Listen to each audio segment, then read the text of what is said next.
Olá, estamos aqui para mais um episódio da Praxisjur Conexão Jurídica, o seu podcast jurídico. E juntamente com o Dr. Clilton, hoje temos mais uma pessoa, mais um entrevistado muito querido, Dr. Hamid. E eu vou pedir para o Dr. Clilton apresentá-lo para os nossos as pessoas que nos acompanham, né, doutor? Boa tarde, amigos. Hoje nós estamos recebendo aqui uma figura espetacular, com quem eu já tive o prazer de trabalhar e que é uma pessoa dinâmica, culta, erudita em matéria de direito privado, Dr. Hamid Bidini, autor de livros, autor de obras, comentarista do código em diversos códigos civis comentados que a gente usa no cotidiano da advocacia e que é professor, foi professor do Mackenzie, professor da PUC, ainda é em cursos de especialização, da USP, atuou no Tribunal de Justiça como desembargador, na seção de Direito Privado, também compondo uma Câmara de Direito Empresarial, onde deu votos até hoje memoráveis, etc., sendo ele hoje a pessoa que nos dá o prazer de estar aqui, porque hoje ele está na advocacia como nós, né, enfrentando o mesmo mar, né, de problemas e de questões, e nós vamos hoje aproveitar o conhecimento do Dr. Hamid para nos ilustrar um pouco mais, né, nas disciplinas de especialidade dele, e tenho certeza que você gostará muito. Hamid, seja muito bem-vindo, viu?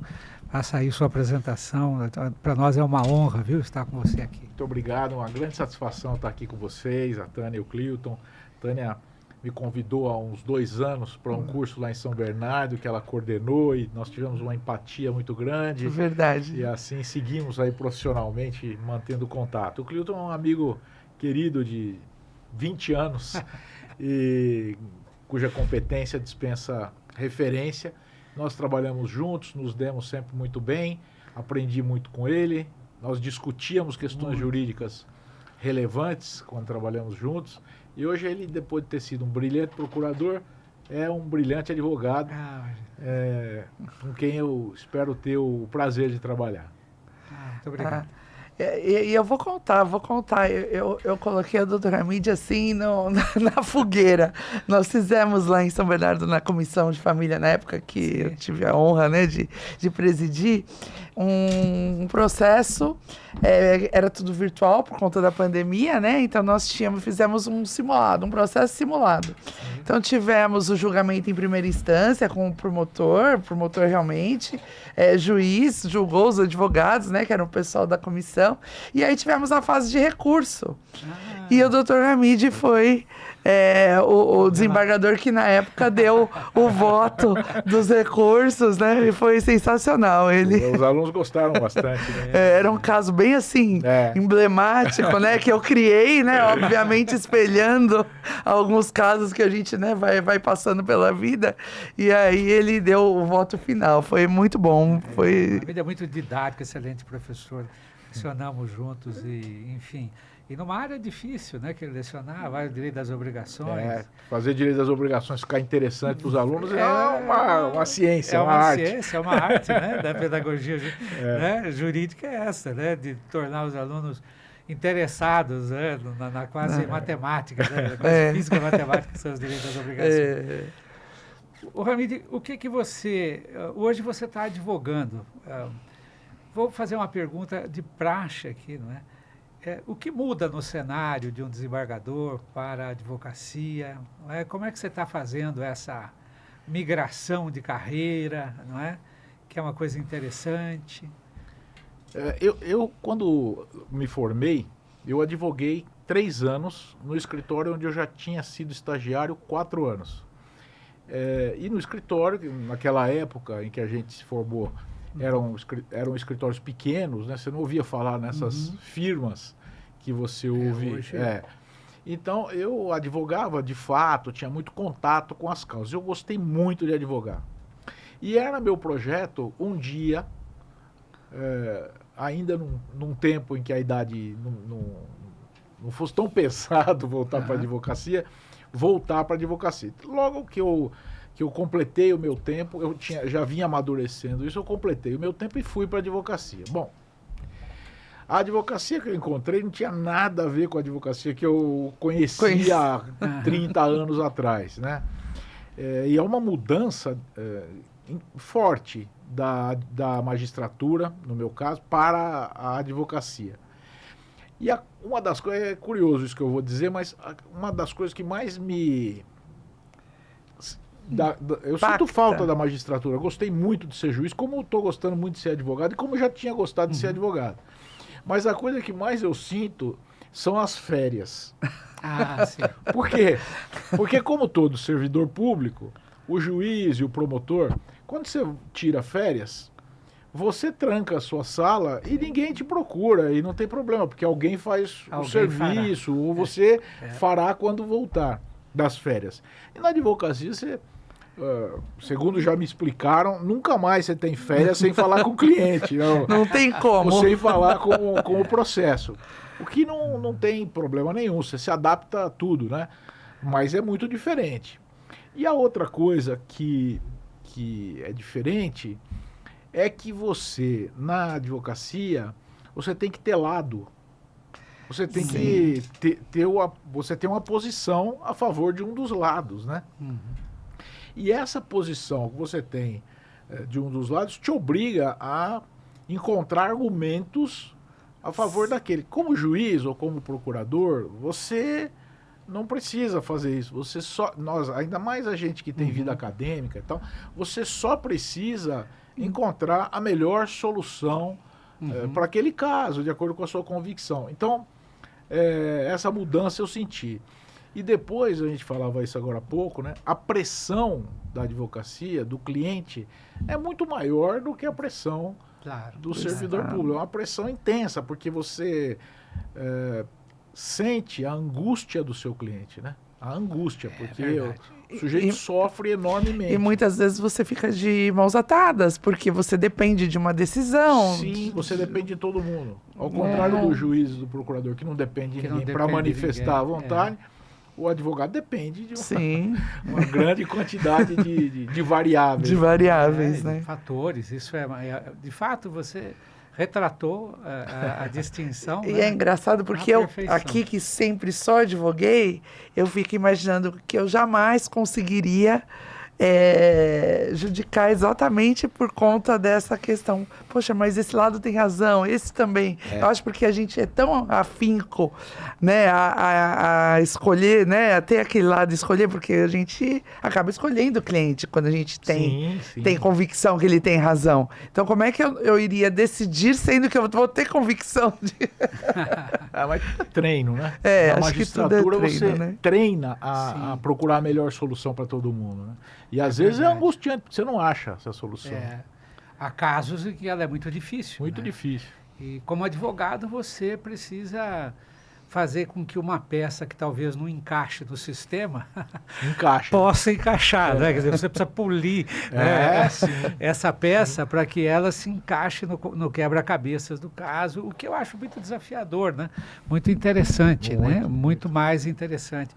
Então isso é muito bom, a gente segue na dinâmica da vida de outro modo, mas de certa forma é a mesma dinâmica, né? É algo... É a lógica jurídica, sim.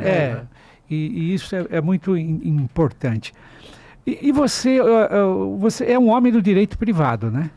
Sempre fui. Sempre foi um homem... Nunca aprendi os outros direitos. Do direito privado e etc.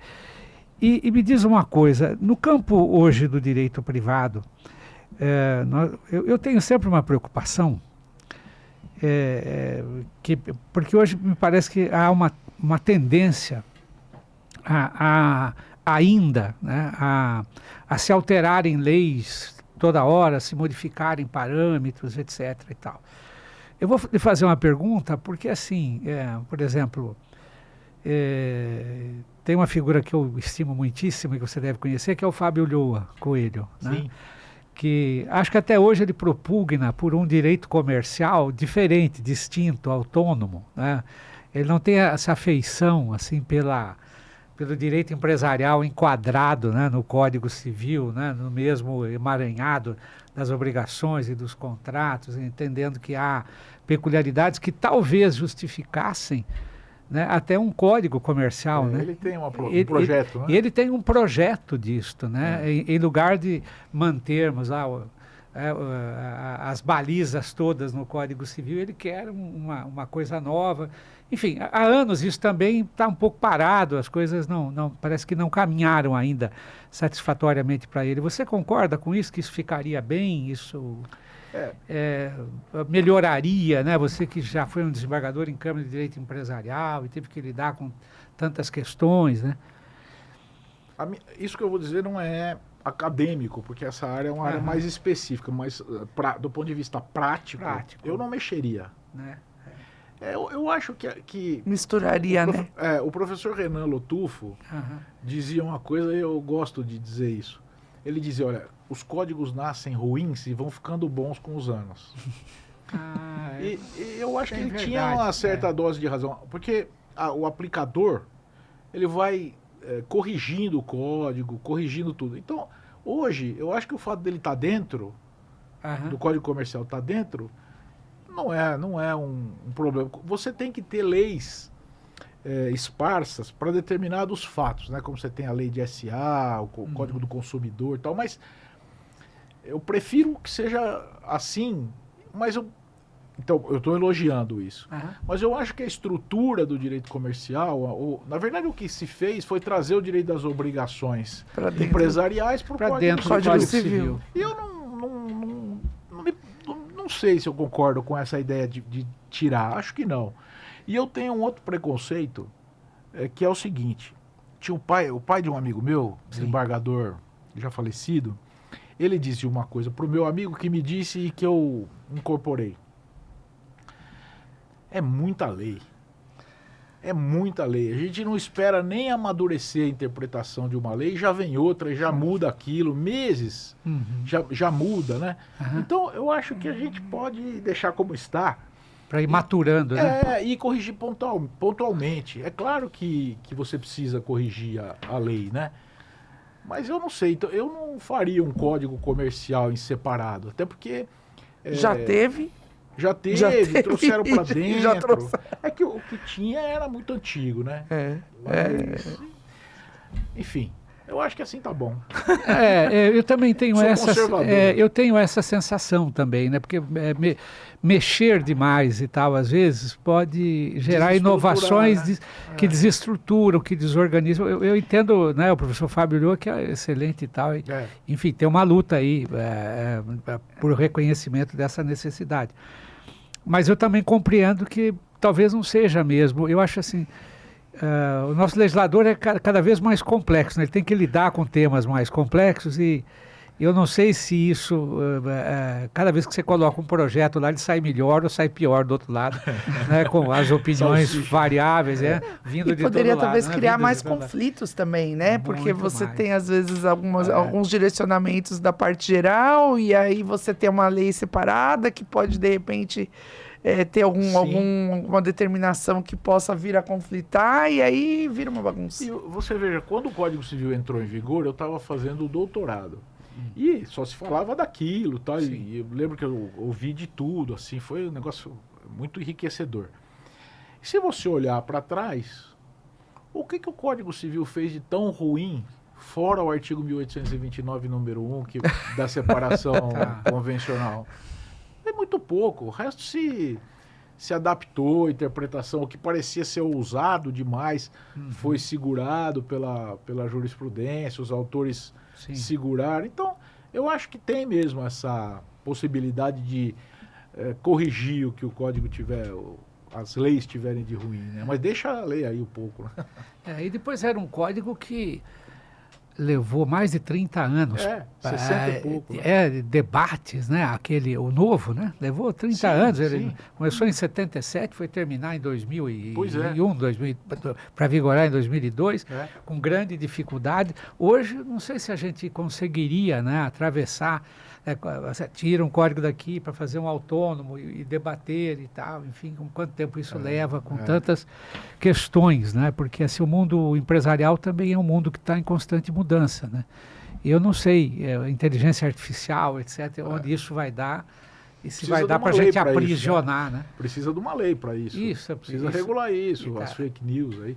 Mas que agora tem o Marco Civil aí resolveu em parte, né? Mas eu acho que tem que ter legislação para cuidar dessas questões pontuais. Pontuais, né? Mas, enfim, porque não tem lei disso, né? Sei. Mas você substituir a todo momento, salvo se for um desastre, né? Sim, eu também. O vigor da lei hoje me parece assim, algo questionado, pelo menos, ou questionável. Os tribunais, enfim, têm uma forma de interpretação, né, geradora de conflitos também e Também, tal. também. Né, mas que. E aí a gente vai entrar numa outra discussão, né, que é a excessiva criação, né, judiciária do direito e tal, se é excessiva mesmo ou não, né? Se ela está no limite do necessário, de qualquer maneira. Ou se está enfim, legislando. Pois é. Enfim, mas é isso. Eu queria saber de você, tem uma coisa que na advocacia nos pega muito. E é sempre bom ter alguém como você para debater esse assunto. Como eu advogo muito em direito privado e calculo que você seja a mesma coisa, né, a maior parte do tempo, algo tem me incomodado na visão, na aplicação, no modo, nas discussões que vão e voltam sobre, por exemplo, a desconsideração da personalidade jurídica do artigo 50. Sim. Isso é um pouco do nosso dia a dia, um pouco do nosso cotidiano, embora o incidente tenha sido criado, né, etc. e tal, embora a legislação específica tenha se determinado a clarificar conceitos, né, dos pressupostos, ainda assim eu sinto que há uma grande discussão, um grande debate e talvez, né, um grande exagero, às vezes, na utilização, né, desse instrumento que é útil, sem dúvida nenhuma, né, mas que hoje ainda provoca, né, debates. Eu vi agora recentemente o STJ colocando em rediscussão temas que ele já tinha decidido, né, Voltando, né? para voltar tempo atrás, enfim. O que é que você tem, o que é que você acha, qual é a sua percepção, né? Eu tenho trabalhado bastante nesse tema também, todo mundo, né? E eu acho que isso está mal colocado juridicamente, porque o que aconteceu? O incidente de desconsideração passou a ser um instrumento muito aberto. Você vai examinar as petições iniciais, não é nem que não seja caso de desconsiderar, mas é uma expansão de qualquer irregularidade. Então, o último acórdão, eu li ontem, o último acórdão que eu li do STJ era um acórdão em que era transferência de bens para os filhos do sujeito e, desconsideraram a personalidade jurídica da empresa para pegar os filhos do sujeito, do devedor. Bom, no STJ, eles chegaram à conclusão de que não podia haver desconsideração para alcançar quem não é sócio da empresa. Um exagero no meu modo de ver, num sentido, porque eles estão dizendo, olha, só pode desconsiderar para pegar o sócio. Não vão pegar mais ninguém. Porque ninguém faz a fraude jogando o seu patrimônio no nome do sócio. Ele põe o nome de um terceiro mesmo. Se não puder pegar quem não é sócio, acabou, né? Aí você fala, bom, então você acha que deve pegar? Não do jeito que é, né? Porque do jeito que está hoje, a mera suspeita no seguinte sentido, olha, a sociedade transmitiu o seu patrimônio para um terceiro. O sujeito já quer que, ainda que não seja o filho, o sujeito já entende que é hipótese de desconsideração. Eu acho, Clilton, que o STJ e o TJ de São Paulo também perceberam que isso estava indo por um caminho muito perigoso. Porque começaram a desconsiderar tudo. Desconsiderar todo mundo. E é por isso que vem decisão desse tipo. É por isso que a sucumbência, por exemplo, foi um freio. Hoje o cliente vai no seu escritório e diz assim, olha, eu acho que esse sujeito ocultou patrimônio. Aí você vai lá, dá uma olhada na documentação, você fala para ele, mas você sabe que se você perder, você vai pagar 10%. Então é melhor você pensar bem. E ao mesmo tempo, esse medo da sucumbência não é uma coisa tão saudável assim, porque acaba permitindo a fraude. Autorizando a fraude, né? Então eu acho que os tribunais estão se retraindo. Se você examinar os acórdãos dos incidentes de desconsideração, vai ver que eles estão hoje negando muito mais do que concediam antes, porque estava virando uma farra. Banalizando. Mas ao mesmo tempo o senhor não acha que essa dificuldade favorece a fraude? Acho. Mas é por isso que eu acho que tem que encontrar um meio termo. Uma técnica. O sujeito tem que ter uma técnica, o direito, né? De como é que eu vou desconsiderar. Porque do jeito que eu acho um exagero para mais. Está virando uma farra. E está virando uma substituição, por exemplo, de fraude contra credores. O que o sujeito fez, às vezes, é uma fraude contra credores. Ele já perdeu o prazo da pauliana e entra com incidente de desconsideração. Na minha ótica, não pode. Depois acho que nós, advogados, acabamos também fazendo uma, entre aspas, né, confusão. Às vezes é um caso de simulação. E a gente não trabalha a ideia da simulação, a gente fica desconsideração. Não que a simulação não seja um modo de fraude, etc. Mas a simulação é muito mais simples de reconhecer. Eu acho que a dificuldade é que a gente não consegue fazer a pesquisa em nome dos sócios enquanto não tem essa desconsideração. E aí, como é que muitas vezes você vai conseguir fazer essa prova porque você sem o incidente?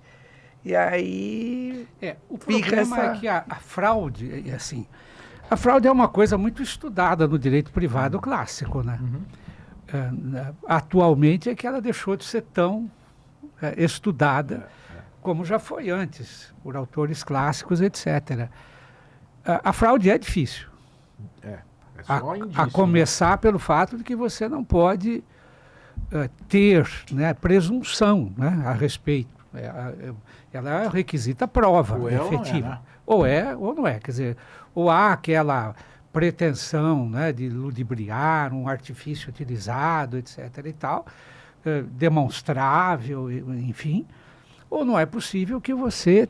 Eu li esse mesmo julgado a que você se refere. Eu li. 6 votos. Eu li esse mesmo julgado a que você se refere. E acho que aí é uma linha de defesa um pouco do Superior Tribunal de Justiça contra isto, contra essa... Eu acho também. Não é? Assim, o que nós temos hoje é uma massificação das decisões nesse sentido, e muitas vezes sem esta preocupação de requisitar daquele que deve demonstrar a fraude, né? Demonstrar o artifício utilizado, demonstrar a intenção, enfim. Mas isso é muito complicado, nós não vamos conseguir a partir daí. Agora, isso tem que ser de algum modo resolvido pelo seguinte, não sei se você está comigo. Assim, algo da moda, por exemplo, no campo do direito privado e da advocacia privada, é planejamento sucessório. Sim.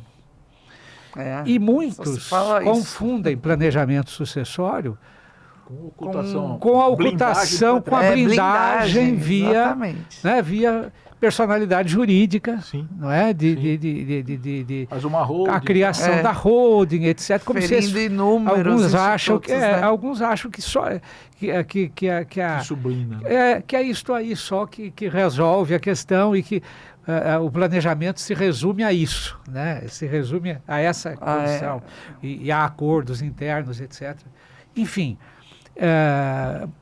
daí porque, não sei, talvez seja melhor encontrarmos o meio termo de fato, porque a pessoa jurídica hoje prolifera, né? E por isso eu acho que a gente tem que encontrar um critério minimamente objetivo. Tem que tentar, na desconsideração. Sim. Não é nada fácil, porque, como você acabou de dizer, a fraude é indiciária. Você não tem... Ninguém vai lá e escreve, estou cometendo uma fraude, né? Mas eu acho que tem que ter algum critério mais específico para demonstrar a fraude. Por exemplo, você vê... Eu estou sempre tentando desconsiderar, né? A maioria das vezes eu estou pelo autor e não pelo réu. Mas eu acho que, em muitos casos, é de alto risco você dizer que é. Porque, às vezes, não é. Não é caso, não teve fraude. Uhum. E, no entanto, você insiste naquilo. E o tribunal dava. O tribunal dava a fraude. E hoje ele está voltando atrás. Eu tenho um amigo que é desembargador e falou, essa história do sujeito vir aqui contar que passou tudo por nome do filho, montou uma empresa, passou tudo para a empresa para não pagar, não cola mais. A Câmara não dá mais. Você tem que dar mais substância Consistência, na né? história. Consistência. Porque assim, é uma questão muitíssimo difícil essa. E você vê, hoje a desconsideração atravessa no direito privado, não só o universo dos contratos, o mundo empresarial, financeiro, mas também o direito de família, por exemplo. Claro, muito. E muitos desses acontecimentos se dão lá no palco do direito de família. Quer dizer, desde que o Rolf Madaleno começou, começou a meditar sobre isso e trouxe essa tese, essa possibilidade, a desconsideração inversa, que é mais complexa ainda e tal. Enfim, mas desde que isso, o Rolf dá o start disso no âmbito do direito de família, ao meu ver é ele, né? E a coisa ainda fica mais complexa porque o volume de casos aumenta muito. Sim, sim. O volume fica astronômico. E sem você definir critérios, fica difícil. Muito difícil. Fica... Eu tive um caso, para vocês verem como o sujeito vai assim pela proximidade do devedor. No sentido de que você é descunhado, você só um pouquinho, é primo ou alguma coisa, você já está na linha de tiro. Não pode. Eu dei um parecer há um ano e meio atrás do sujeito no interior. Ele era corretor, mas ele era corretor de fazendas. Vendia avião, um homem que ganhou bom dinheiro. Muito dinheiro. Ele tinha um cunhado, um genro, que quebrou. Tinha uma empresa e quebrou. E esse sujeito que contratou o parecer que eu dei, ele tinha de fato comprado em meação com a filha uma casa, depois trocou a casa por uns terrenos e tudo mais. E o juiz, por conta dessa relação que ele mantinha com a filha, deu a desconsideração e pegou o patrimônio desse rapaz. Baseado no fato que, como ele tinha bens em comum com a filha e o genro tinha dado um tombo na cidade, que tinha vínculo. E a liminar de bloqueio de bens foi mantida no tribunal. Ele só conseguiu livrar os bens dele quando foi julgado aqui no tribunal a decisão final do incidente. Então, veja, há um exagero também na tentativa de alguém tem que pagar. É como se dissesse, alguém tem que pagar essa dívida. Uhum. É que fica aquela sensação, né, de falta de efetividade da sentença, né? Ganhou, mas não levou, né? O famoso... Exato. Agora, vocês estão falando de empresas de grande porte, de empresas mais, né, com mais substância. Agora, se a gente pegar a possibilidade hoje de poder todo mundo abrir via internet uma empresa, né, e isso ficar muito fácil, fazer essas transferências, essa confusão aí patrimonial, isso talvez não poderia realmente caracterizar mais essa questão? Mas aí dá para rastrear, né? Daí você consegue rastrear, eu concordo. Mas eu acho que dá para rastrear. E depois eu fiquei pensando, como eu posso apurar as relações jurídicas do sócio ou de alguém com a produção antecipada de provas. Que a gente tem que é uma coisa que a gente não faz, né?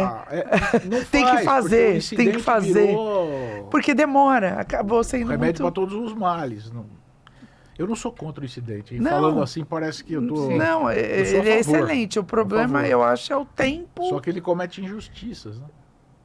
Você pode cometer injustiças graves. Porque se você Você não conseguir uma tem. liminar de bloqueio de patrimônio no IDPJ, você acaba com alguém até ele liberar o patrimônio dele. É verdade. Isso aniquila a vida da Isso pessoa. é daquilo. É. Esses fundos de investimento que compram crédito, quando eles entram com o IDPJ, eles fazem um trabalho de investigação admirável. Que ele chega lá no escritório com o Instagram da pessoa, com tudo mostrando a ocorrência da fraude. Daí a substância para fazer essa prova É mais fácil. é muito mais fácil, encaixar em desvio de finalidade, abuso, mas não é todo mundo que faz isso e consegue fazer. E tem quem faça muito bem, né? Muito bem, Hoje você tem A fraude, eu muito digo. bem. N mecanismos, né? Tem ação probatória autônoma, tem uma série de coisas a seu favor, etc. Porque o que eu vejo aí, Ramiro, é isso mesmo, é uma grande dificuldade, né?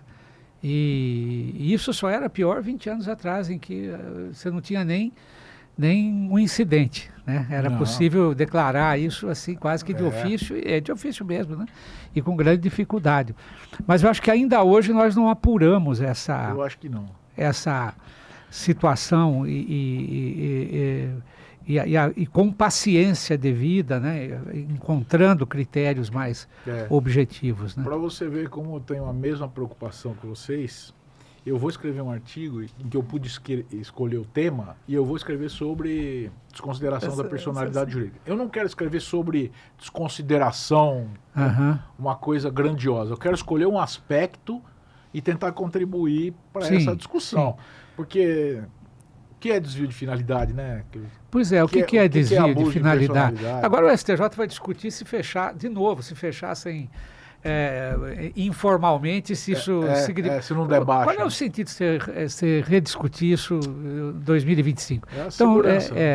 enfim. Acaba a segurança. E isso é uma questão complicada, né? Assim, num mundo como o nosso, né? Em que essas coisas vão se apresentando. Outra coisa que eu queria conversar com você, porque cada vez que a gente se encontra, o papo é bom, sabe? O papo é bom, desde que a gente lecionava juntos e tal. Que caminhos você acha que hoje o judiciário tem traçado, e também os juristas, claro, para boa-fé objetiva? Porque esse é um outro espinheiro, né? Que a gente também sente. A boa-fé objetiva permeia hoje todo tipo de relação, né? Enfim, vai do direito público ao privado, né? Hoje você expande, vai ao processo, né? Está lá, né? Processo civil, boa-fé objetiva, né? Enfim, hoje eu estava para fazer uma alegação num processo, assim, eu vou alegar que o juiz faltou com a boa-fé objetiva, com a lealdade, porque em princípio está todo mundo ali envolvido, né, com esse dever, né, ou com os deveres inerentes à boa-fé objetiva, né? É assim, algo que para nós, para o manejo do modo como está, em tempo histórico é recente, né, de 20 anos para cá, né, em tempo histórico, desse modo que falamos hoje, não, né? Não. Entendeu? Eu acho que o direito tem uma coisa, teve, né? O judiciário teve um papel muito importante na história do concubinato, união estável, né? Eu acho que o país deve a eles, ao judiciário, essa construção. Sim. E eu acho que a boa-fé vai pelo mesmo caminho. Por quê? Porque funciona de maneira pendular. Tudo no direito funciona de modo pendular. Vai para o extremo, depois vai para o outro extremo e depois vai se equilibrando. A boa-fé objetiva aconteceu bastante isso. Porque quando o Código Civil entrou em vigor, como eu disse a vocês, eu estava no doutorado. Então você está com aquilo fervendo, né? Todo mundo ali estudando, discutindo. Então eu me lembro que no começo tinha uma grande dificuldade de saber o que era a boa-fé objetiva e tal. E o judiciário sabia menos ainda. Porque o judiciário é feito do julgador, é alguém preocupado em fazer justiça, né? Não é acadêmico, nem deve ser. Então, a boa-fé objetiva virou um instrumento para fazer justiça que você quisesse. De acordo com a sua Você convicção. usava boa-fé objetiva e julgava. Julgava com base nisso.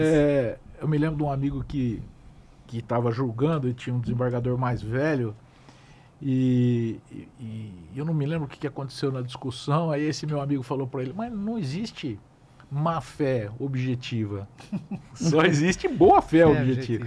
Para você ver como... E era um ótimo juiz, não falou isso por ignorância, porque não dominava o instituto. E esse exagero, a boa-fé objetiva foi usada de maneira exagerada, né?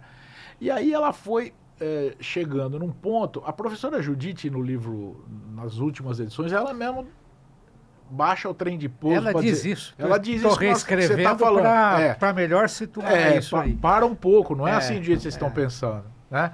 E eu acho que o judiciário fez esse movimento.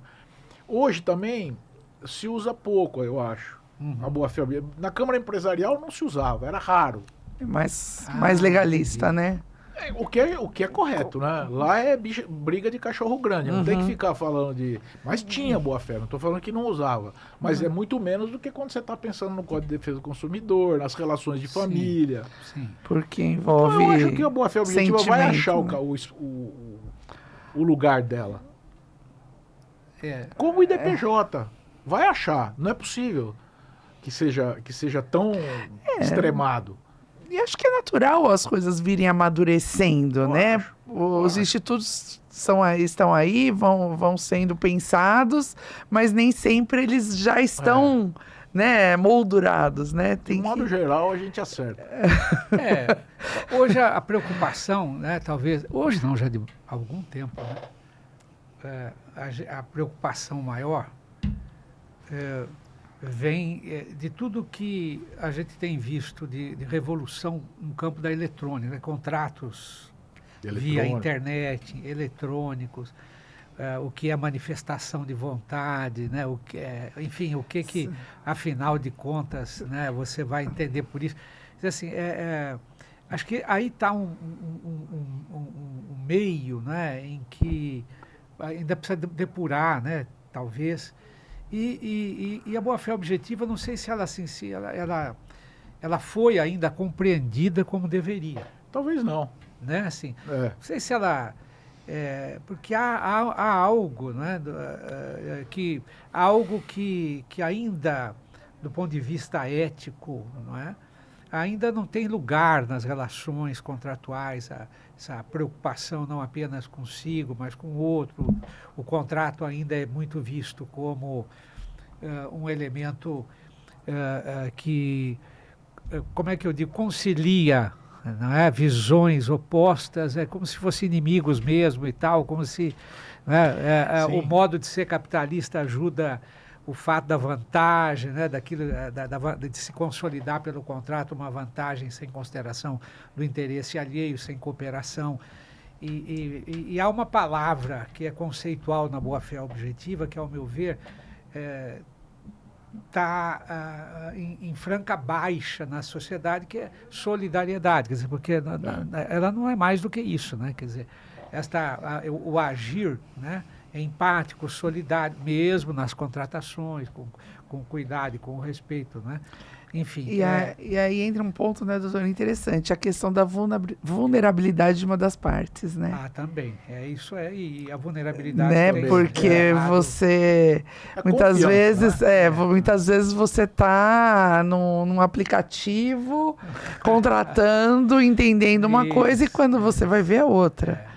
Então, esses meios deixaram pior, né, a situação. Exatamente. Esses meios deixaram pior. Porque eles não esclarecem, né? Eles não esclarecem. E muitas vezes, hoje, essas coisas são moldadas para não só permitir que você emita uma vontade, mas para capturar a sua vontade, para induzi-lo a uma manifestação, o que é, francamente, oposto à ideia de boa-fé, de contrato, de manifestação livre de vontade, essa coisa toda que a gente aprendeu.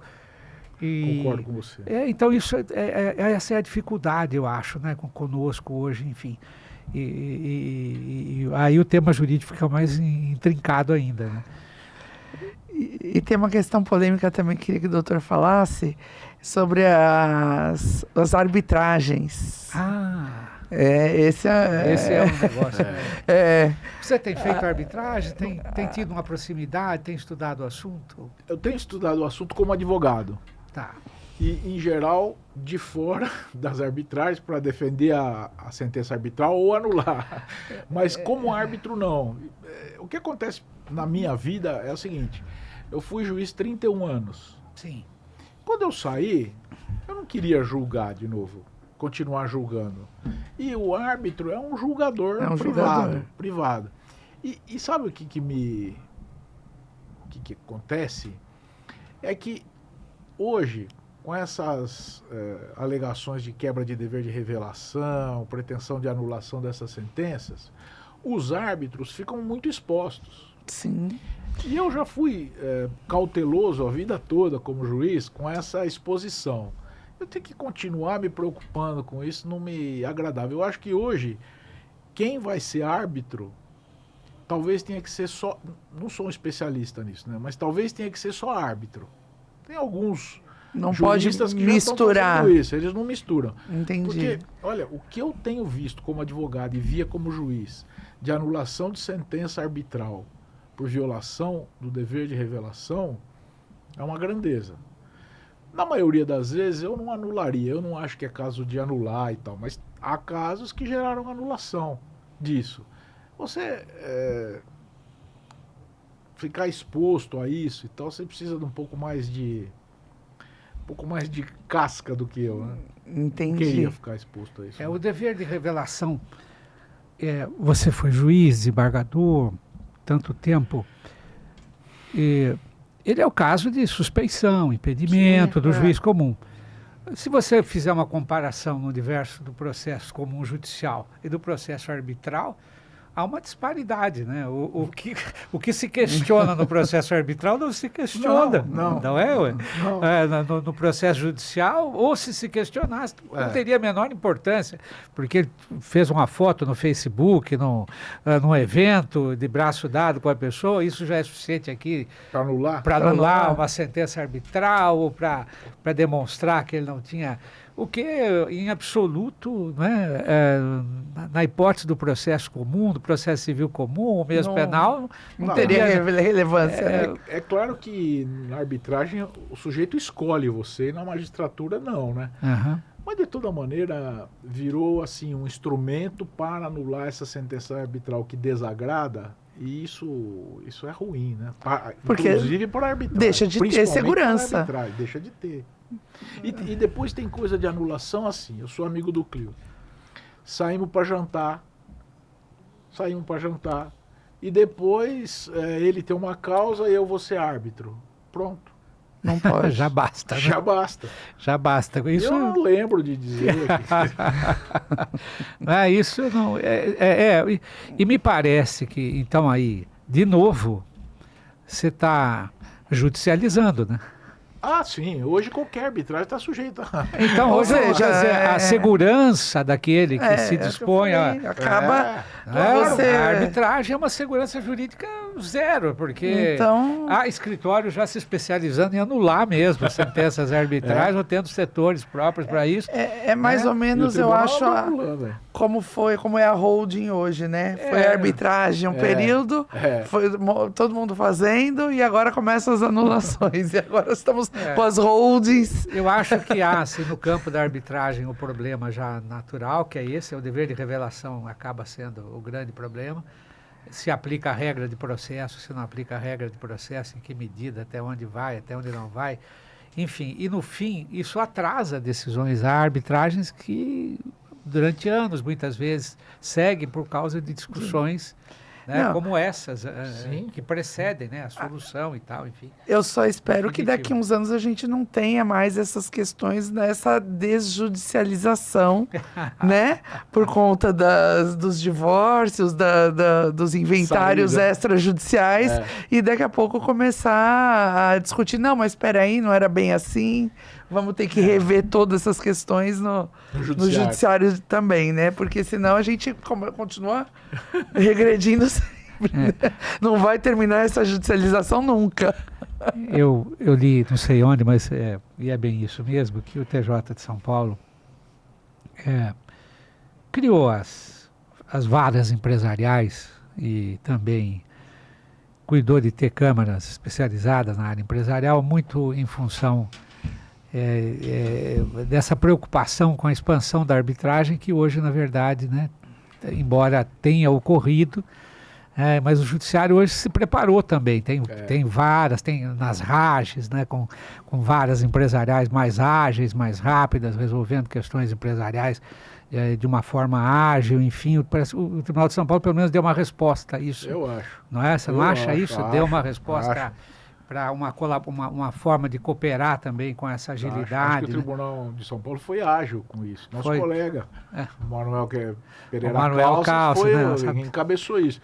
E, de fato, as câmaras empresariais, as varas empresariais, fizeram com que isso aqui seja hoje, isso aqui, o Estado de São Paulo, o paraíso dos advogados e dos empresários. Todo mundo quer, tanto que as pessoas elegem o Estado de São Paulo para demandar. Então você tem demandas de todo lugar. Porque funciona bem. São juízes especialistas que decidem bem, enfim, e isso é uma coisa que eu acho, enfim, que foi muito importante. Né? Foi um acerto, né? Foi mais uma bola dentro. Assim, né? Como nós advogados hoje não conseguimos advogar em tudo, que demanda muito estudo em todas as áreas, para o judiciário é a mesma coisa, né? É o mundo da especialização. Exatamente, é o mundo da especialização. Direito privado, né? Sim. Quem advoga como você no direito de família, só consegue estudar e se atualizar, porque se você for estudar tudo, é impossível. Não é? Você não consegue. A gente às vezes até gosta de fazer alguns cursos para mudar um pouquinho, entender algumas coisas que vão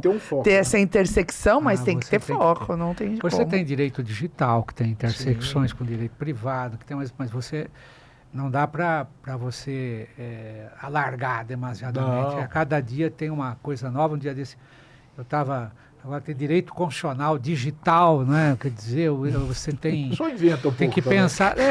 Não, hoje você tem coisas importantes, porque o mundo está mudando, né? Enfim, então é uma dificuldade enorme que a gente tem. E eu queria falar sobre mudança com você de uma coisa que não era do nosso tempo, mas que agora na advocacia é algo com o qual a gente convive, que é exatamente isso, né?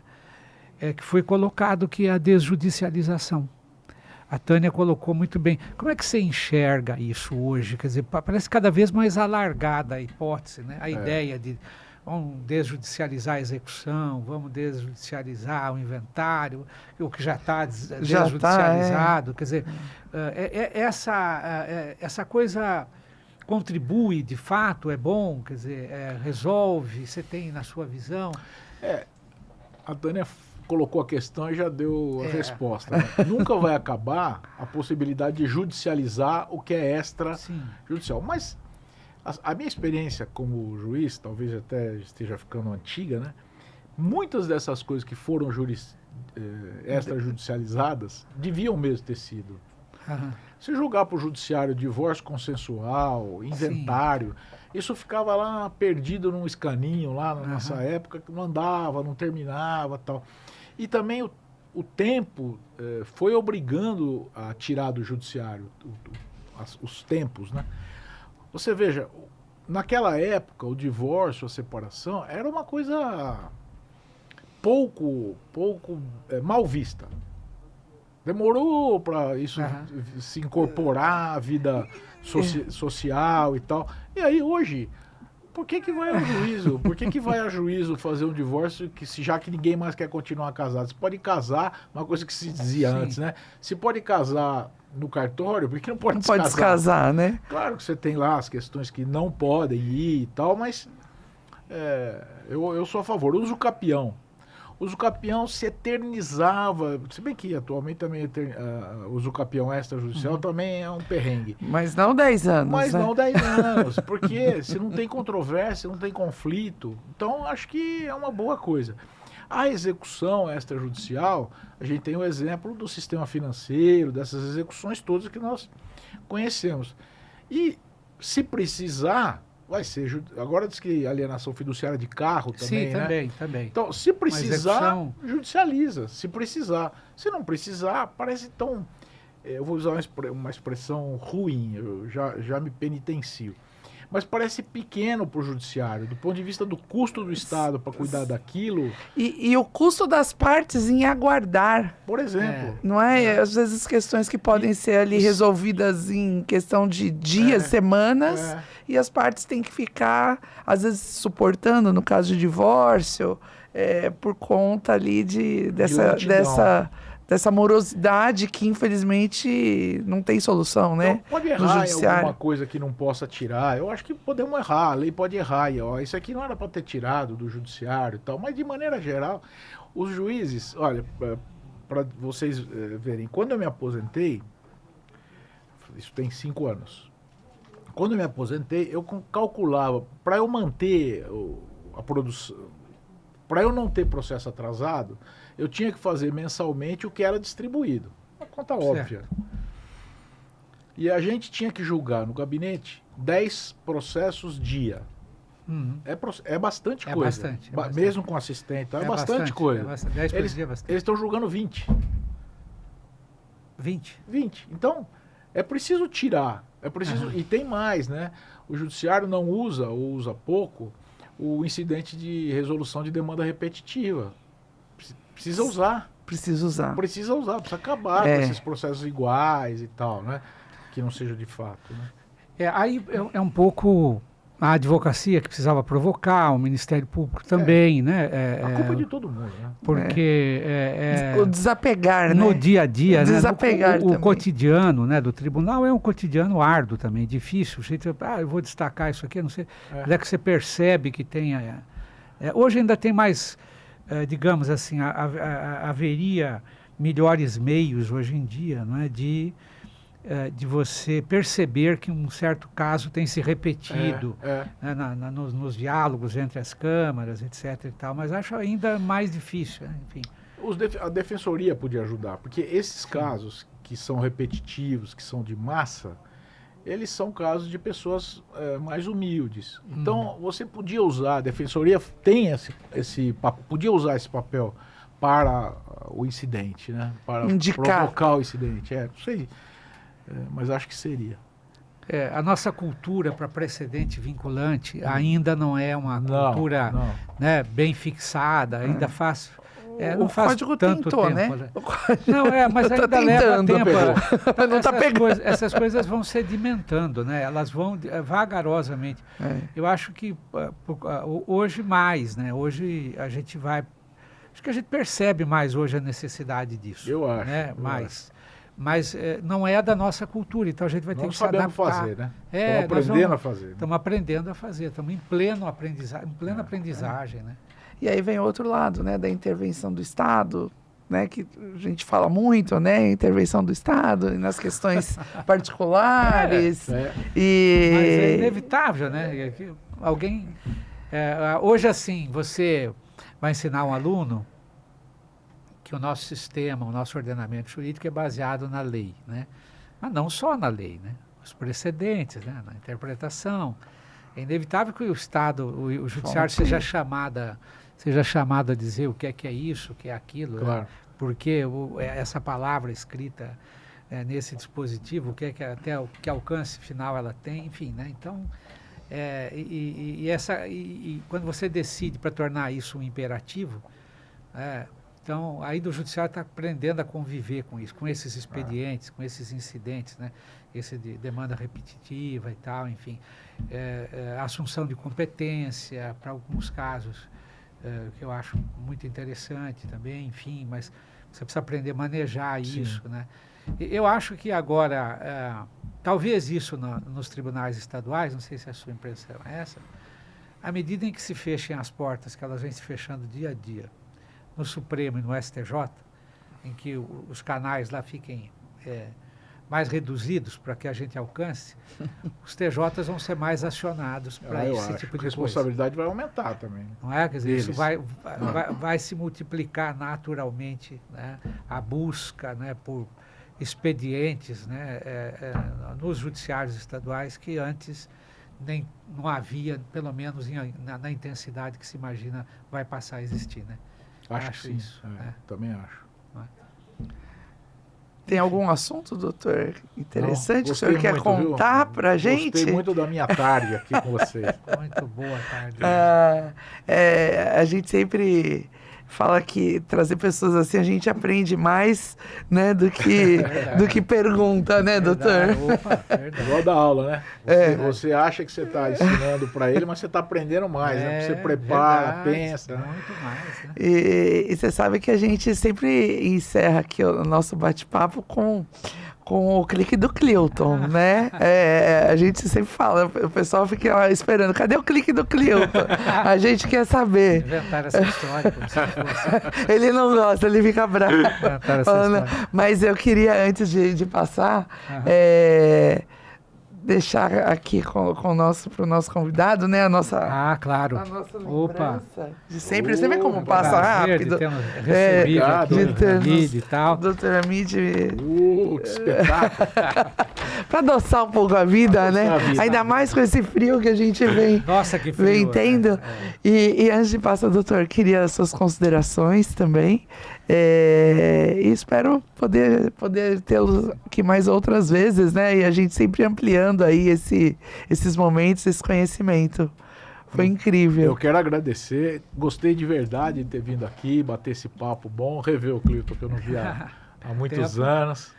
E dizer que eu gostei muito do formato que vocês fizeram aqui, do jeito de conduzir o programa. Muito bom, uma grande contribuição aí para o mundo jurídico. Obrigado. A ideia é ter esse bate-papo leve, né, doutor? Assim, isso mesmo. Enriquecedor. A gente conta aqui com o nosso apoiador, que é a Voice Training, do nosso querido Sidney Botelho, que nos deu as dicas de como conduzir, né? Então, obrigada, Sidney. E é isso, Praxis Jur, Conexão Jurídica, o seu podcast jurídico. Clique do Clilton. Então, meus amigos, como nós vimos hoje, tivemos aqui aquilo que de fato já tínhamos a expectativa, né? Uma aula no direito privado, passando pelo direito processual, de alguém que é um grande professor, que é autor de obras importantes, que é um grande estudioso do direito privado, que tem obras relevantes, né? Seu pensamento na área da invalidade do negócio jurídico e em outras áreas. Quando você abre lá aqueles códigos que estão sobre sua mesa, se você é advogado, você vai ver lá a figura do Dr. Hamid comentando artigos importantes, relevantes em obras de peso. E ele nos deu hoje as suas considerações e a gente aprendeu que o direito privado está sempre em constante mutação. E que um instituto jurídico muitas vezes demora algum tempo, algumas dezenas de anos, para que ele seja melhorado na sua eficiência, na sua eficácia, e que é preciso que os tribunais compreendam, que os advogados compreendam bem, que todos, né, de uma maneira coordenada, atuem para aperfeiçoamento dessa legislação. Talvez não seja nem criando legislação nova, mas aperfeiçoando a que a gente tem, que seja o melhor caminho, né? E esse talvez foi o ponto mais relevante, né, sobre digamos assim, a informação mais relevante que o Dr. Hamid nos deixou aqui nessa tarde, a quem a gente agradece por ter estado aqui, eu e a Tânia, foi um grande prazer, e a gente espera revê-lo brevemente para novas conversas.